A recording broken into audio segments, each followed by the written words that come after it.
start off by disconnecting both O2 sensors under the foam pad. Next, you gotta take this thingy off the bottom of the car. It's like 8 13 mil bolts. And then scrape panel, which is like, that's an 8 mil, probably 10 15 bolts. This is an iX. This is 2015 BMW M235IX, which makes it a fucking bitch to do any kind of work on it. But so here's a bracket that holds the downpipe in. Just 2 bolts, 13 mil, I think. I forget.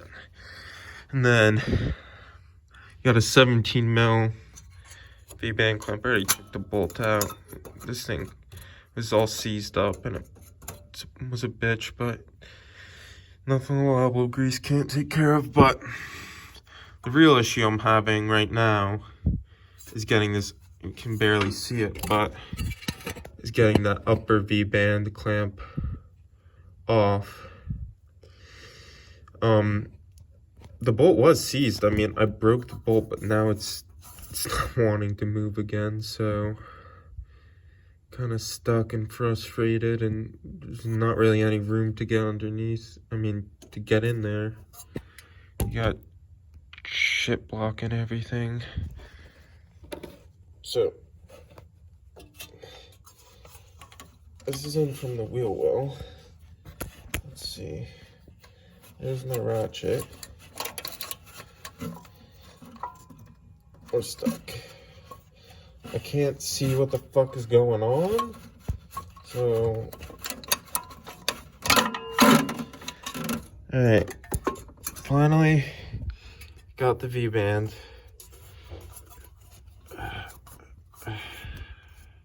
Can't. It's hard to fucking. Oh, yeah, there. You can see right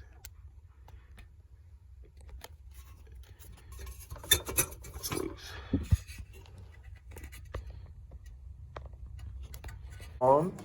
The guy told me not. Oh, it does take a little geometry skill. But that is a downpipe.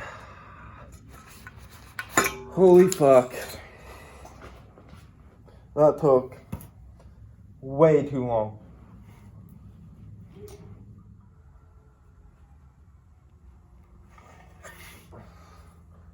Turbo gasket. Alright. Downpipe out. Pulled out the gasket, put a new gasket in. New turbo gasket in. Got the O2 sensors swapped over. Sorry, these angles. Got them tied to a little string. Tied to the top. So when I put this thing in, I could just pull the cords up. Holy shit, my arms are tired. It sucks doing this job without the proper tools and a lift, and especially on an X drive. Whatever, man. Almost there. Gotta put the I have the clamp on the bottom of the downpipe. Gotta put the clamp up there now. Yeah. Thing today.